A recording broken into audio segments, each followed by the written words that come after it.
اگر آپ کو نماز پڑھنی نہیں آتی، جنازہ پڑھنا نہیں آتا اور قرآن پڑھنا نہیں آتا تو اس ویڈیو کو مکمل سن لیجیے گا، انشاءاللہ کچھ نہ کچھ آپ کو فائدہ ہوگا انشاءاللہ اللہ کے فضل سے۔ یہ بات یاد رکھیں، اگر آپ کو نماز پڑھنی نہیں آتی، سبحانک اللہ آپ کو یاد نہیں ہے، الحمدللہ یاد نہیں ہے، قل هو اللہ یاد نہیں ہے، التحیات یاد نہیں ہے، درود یاد نہیں ہے، دعا یاد نہیں ہے، طریقے معلوم نہیں ہیں، یا صحیح طریقے سے جس طرح یاد ہونی چاہیے اس طرح یاد نہیں ہے، تو کم از کم آپ اتنا تو کر سکتے ہیں کہ جب مسجد میں جماعت کھڑی ہوتی ہے تو امام کے پیچھے آپ دل میں ارادہ کر کے کھڑے ہو جائیں کہ میں امام کے پیچھے نماز پڑھنے لگا ہوں، اپنے رب کی بارگاہ میں سجدہ کرنے لگا ہوں، تو اللہ اکبر کہہ کے خاموشی کے ساتھ چپ امام کے پیچھے تو آپ کھڑے ہو سکتے ہیں، کم از کم اتنا تو آپ کر سکتے ہیں۔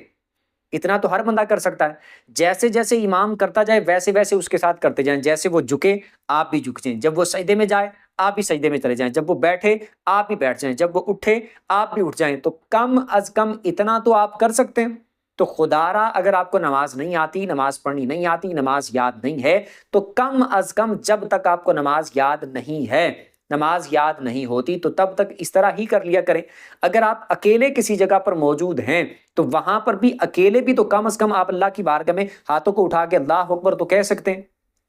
ہاتھ باندھ کے کھڑے تو ہو سکتے ہیں، سر جھکا کے اللہ کی بارگاہ میں کھڑے تو ہو سکتے ہیں، کچھ نہیں پڑھنا آتا خاموشی کے ساتھ تو کھڑے ہو سکتے ہیں، ہاتھ یوں کر کے گھٹنوں پہ رکھ کے جھک تو سکتے ہیں اللہ کی بارگاہ میں، زمین کے اوپر سجدہ تو کر سکتے ہیں، کم از کم یہ تو کر سکتے ہیں۔ تو جتنا آپ کر سکتے ہیں، کم از کم اکیلے بھی ہوں تنہائی میں بھی ہوں تو کم از کم اشارے ہی کر لیا کریں، جھک ہی جایا کریں کہ اللہ کی بارگاہ میں سجدہ کرنے لگا ہوں۔ اللہ سے معافی تو مانگ سکتے ہیں کہ اے اللہ مجھے نہیں اس طرح پڑھنی آتی جس طرح تو نے حکم دیا، جس طرح تیرے نبی نے حکم دیا مجھے اس طرح نہیں یاد، مجھے نہیں پڑھنی آتی، تو کم از کم اس طرح اشاروں کنایوں سے یوں کر کے آپ جھک کے اتنا تو کر سکتے ہیں۔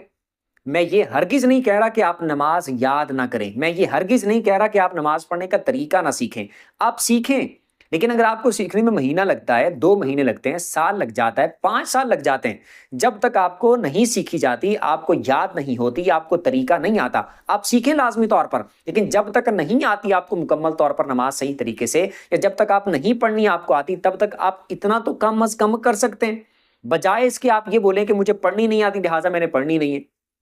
مجھے آتی نہیں ہے، یاد نہیں ہے، لہٰذا میں نے پڑھنی نہیں ہے۔ اس سے تو اچھا ہے کم از کم آپ اشارے تو کر لیں، یوں کر کے جھک جائیں، اشارہ کر لیں، اللہ پاک نے چاہا تو انشاءاللہ ہو سکتا ہے اللہ پاک آپ اپنی بارگاہ میں آپ کے اشارے ہی قبول کر لیں اور قیامت کے دن آپ سے اس کا سوال نہ ہو، اللہ کی مرضی پر ہے، لیکن کم از کم اتنا تو آپ اپنی طرف سے کر سکتے ہیں۔ ایک بات، دوسری بات یہ کہ اگر آپ کو جنازہ پڑھنا نہیں آتا تو جنازے میں مثال کے طور پر ثنا پڑھنی ہوتی ہے پہلی تکبیر کے بعد، دوسری تکبیر کے بعد دعا، وہ درود پاک پڑھنا ہوتا ہے، تیسری کے بعد دعا پڑھنی ہوتی ہے، چوتھی کے بعد سلام پھیرنا ہوتا ہے۔ بالفرض آپ کو جنازے کی الف بے کا بھی نہیں پتا کہ جنازہ کس طرح پڑھا جاتا ہے، جنازے میں کیا کیا پڑھتے ہیں، کیسے پڑھتے ہیں، بالکل بھی آپ کو نہیں پتا، ایک ذرہ بھی آپ کو جنازہ پڑھنا نہیں آتا، یا آتا ہے لیکن اس میں غلطیاں ہیں، تو آپ کو آسان طریقہ بتاتا ہوں، آپ دل میں ارادہ کر لیں، آپ امام کے پیچھے جنازہ پڑھنے لگیں، یہ دل میں آپ کا ارادہ ہو، جب امام اللہ اکبر کہے گا تو آپ بھی امام کے ساتھ اللہ اکبر کہہ لیں، ہاتھ باندھ لیں، جب جب امام اللہ اکبر کہے آپ نے بھی صرف اللہ اکبر کہہ لینا ہے، کچھ نہیں آتا آپ کو پڑھنا آپ نہ پڑھیں، چپ کر کے امام کے پیچھے بس کھڑے رہیں، جب جب وہ اللہ اکبر کہے صرف امام کے پیچھے آپ اللہ اکبر کہہ لیں، اتنا تو کہہ سکتے ہیں، اور جب امام سلام پھیرے تو آپ سلام پھیر دیں، تو آپ کا جنازہ ہو جائے گا۔ میں یہ نہیں کہہ رہا کہ آپ جنازہ یاد نہ کریں، آپ جنازے کی دعا یاد نہ کریں، آپ جنازے کا طریقہ نہ سیکھیں، میں یہ ہرگز نہیں کہہ رہا، صرف یہ کہہ رہا ہوں کہ جب تک آپ کو پڑھنا نہیں آتا تو یہ عذر بنا کے، یہ ریزن بنا کے آپ جنازہ نہ پڑھیں کہ مجھے تو پڑھنا نہیں آتا، مجھے تو جنازے کی دعا نہیں آتی لہٰذا میں نہ پڑھوں۔ حالانکہ لوگ ایسا کرتے نہیں ہیں، لوگ چلے جاتے ہیں پڑھنے کے لیے اور ان کو پڑھنا نہیں آتا ہوتا، لیکن وہ پیچھے بس کھڑے رہتے ہیں، ایک دوسرے کی طرف دیکھ کے اس طرح کرتے رہتے ہیں، بعض ایسے کرتے ہیں، ہو سکتا ہے اکثر ایسے کرتے ہوں۔ تو اس لیے اگر آپ جائیں اس طرح جنازہ پڑھنے کے لیے، آپ کو نہیں آتا، بعض لوگ تو رشتہ داری پوری کرنے کے لیے چلے جاتے ہیں نا، رسمی طور پر چلے جاتے ہیں کہ وہ ہمارا پڑھنے آئے تھے، ہم ان کا پڑھنے جا رہے ہیں، پڑھنا چاہے نہ آتا ہو، تو اگر چلے گئے ہیں تو خدا را آپ کم از کم اتنا کر لیا کریں، دل میں ارادہ کر لیں کہ امام کے پیچھے جنازہ پڑھنے لگیں، اور نہیں کچھ آتا تو جب جب امام اللہ اکبر کہے تو آواز سے، یعنی اتنی آواز کہ آپ خود سن سکیں، اللہ اکبر کہہ لیا کریں، ٹھیک ہے، جب امام سلام پھیرے تو سلام پھیر دیا کریں، تو کم از کم اتنا کر لیا کریں۔ دوسری بات، تیسری بات، اگر آپ کو قرآن پڑھنا نہیں آتا تو کم از کم آپ اتنا تو کر سکتے ہیں کہ آپ وضو کر لیں، اور وضو کر کے قرآن پاک کو آپ ہاتھوں میں پکڑ لیں، محبت سے اس کو ہاتھ لگائیں کہ یہ میرے رب کا پاک کلام ہے، یہ میرے رب کی کتاب ہے، اس کو میرے رب نے نازل کیا ہے میرے پیارے نبی صلی اللہ علیہ وآلہ وسلم پر۔ یہ رب کے احکامات ہیں ہماری طرف،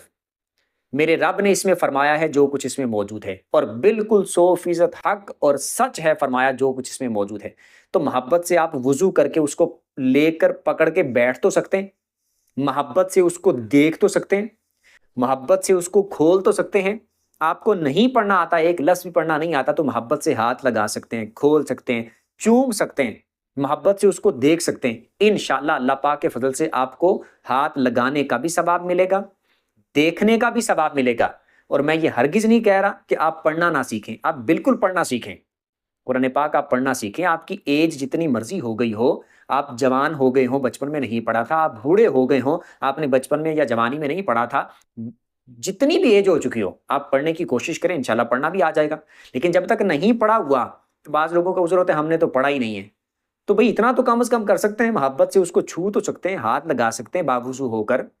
دیکھ سکتے ہیں، چوم سکتے ہیں، اتنا تو کم از کم کر سکتے ہیں، تو اتنا ہی کر لیا کریں۔ میں بار بار عرض کرتا رہتا ہوں کہ میری کوشش یہ ہوتی ہے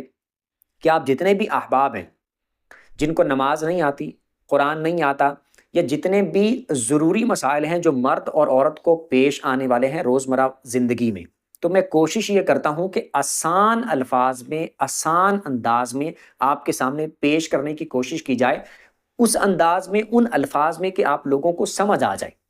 تو میں انشاءاللہ یہ کوشش پہلے بھی تھی، اب بھی ہے، آئندہ بھی رہے گی، اور انشاءاللہ اسی طرح میں ویڈیوز بنا کے اپلوڈ کرتا رہوں گا، اور ڈیٹیل کے ساتھ آپ کا وضو ہو، آپ کا غسل ہو، آپ کی نماز ہو، روزہ ہو، حج ہو، زکوٰۃ ہو، نکاح ہو، طلاق ہو، جتنے بھی مسائل آپ کو پیش آنے والے ہیں انشاءاللہ سب پر علیحدہ علیحدہ مسئلے پر اسی طرح ڈیٹیل کے ساتھ ویڈیوز آتی رہیں گی۔ انشاءاللہ آپ ساتھ جڑے رہیں گے تو بہت کچھ سیکھیں گے، اور قرآن پاک اگر آپ میں سے کوئی پڑھنا چاہیں آن لائن تو نیچے نمبر موجود ہوگا، وہاں پر آپ رابطہ کر سکتے ہیں۔ نماز آپ ہمارے پاس یاد کرنا چاہیں تو نیچے نمبر موجود ہے، واٹس ایپ پہ رابطہ کر سکتے ہیں۔ اللہ پاک آپ سب کو سلامت رکھے، سارے خوش رہیں، آباد رہیں۔ اگلی ویڈیو تک کے لیے اجازت دیجیے، اللہ حافظ۔